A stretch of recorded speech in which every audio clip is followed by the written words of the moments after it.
Vaheguru Ji Ka Khalsa, Vaheguru Ji Ki Fateh. Welcome to SikhRI's second day of the Vaisakhi countdown celebration. When I think of Vaisakhi, I think of the month of Vaisakh.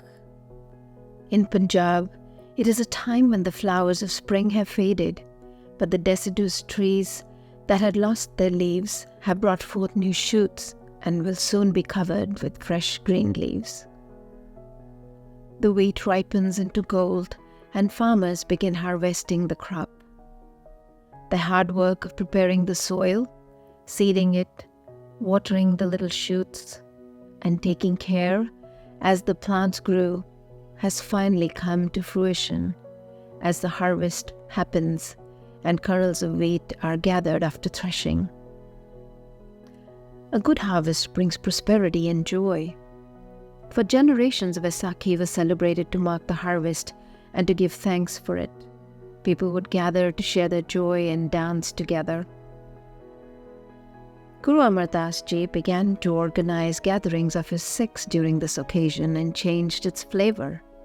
Sikhs would gather to meet and listen to their Guru and to sing Shabads together. This tradition was continued by the other Gurus. Then in 1699, the flavor changed again when Guru Gobind Singh created the Khalsa on this Vaisakhi.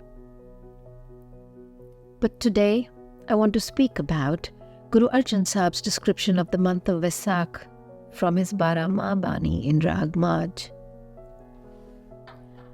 Vaisakh dhiran kyun vardiya jinna prem bichho.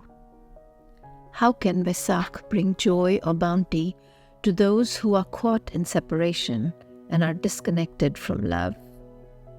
Har sajan purakh visar ke laggi maya do. They who have forgotten the true beloved and are completely besotted by false maya. Putra kalatra na santana har avinasi o. Children, spouses, wealth, nothing and no one will always be with us. The only indestructible one is Vaheguru. Palach, palach, sagli mui, jhuthe tande mo. We are enamored and ensnared by this world and its activities, but this rat race only leaves us feeling stuck and trapped with its falsity. Ikkas har ke naam bin agge laiye kho. The Guru reiterates that other than Naam, nothing will go with us, and all that we are caught up in and collect materially will be lost right here. De visar viguchna prabbin avarna koe. Forgetting Vaheguru, we are lost and alone and sad, for there is no other true companion. Pritam charni jo lage, tin ki nirmal soy. Those who connect with the beloved will be cleansed and celebrated. Nanak ki prab benti, prab milo parapat hoy. Nanak beseeches and prayers for the fulfilling, renewing connection with Vaheguru. Vaisakh suhava ta lage, ja sant pete harsoe. For Vaisakh will only be beautiful when the Guru connects us to Vaheguru. I think this Shabad speaks so much to our world today. We live in a world with an ever-increasing pace and exponentially increasing demands on our attention, and increasing levels of disconnection with our own humanity as we are getting sucked into a frenzy of materialism and self-absorption. Social media has been an insidious insertion into our every moment of our lives and has contributed much to this phenomena. It has been remarkable in pushing consumerism, but it has also been very effective in creating more dissatisfaction with oneself, with endless messages of the apparent perfection of everyone else's lives and success. The web that has been created of virtual friends and the lack of meaningful, real interactions only serves to highlight the disconnection that Guru Sahib alludes to in the Shabad. More and more, we are focused on our own reflection and what it lacks. And less do we notice the greater world around us, both the people who form the fabric of our lives and also the beauty of the natural world. What are we harvesting in our lives today? It seems to be a bumper crop of discontent, loneliness, sadness, anxiety, depression, hopelessness, and lack of purpose. I wonder, how do we push against this onslaught? How do we step aside from this sticky mess and cleanse ourselves?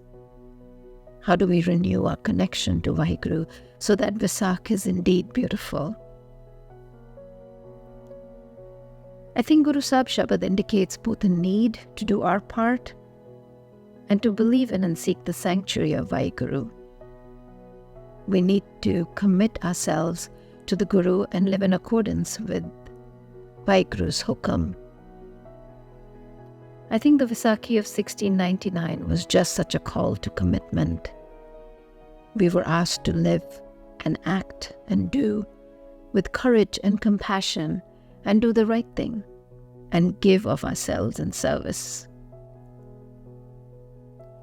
Perhaps if we can just begin with service and step out of the zone of our own preoccupation, we might realize just how much real suffering there is in the world and how fortunate we are in our everyday and every moment for the myriad blessings in our life. If we can turn our view upside down and instead of yearning for what someone else has that we don't, we start to notice the tough situations that someone else has that we don't. Perhaps we can begin to see that nothing really explains why that someone else suffers, whether it is a loss, an illness, or pain, and that nothing really differentiates us from them. Nothing makes us immune to having it happen to us other than random chance. Perhaps then we might begin to have gratitude for the blessings and gifts that we do have, and in that space begin to find Vaheguru. And then, as the Guru beseeched on our behalf, we may receive the grace of connection. On this Vaisakhi, may you harvest gratitude and be blessed with Prab Milo Parapat Hoy. Vaheguru Ji Ka Khalsa, Vaheguru Ji Ki Fateh.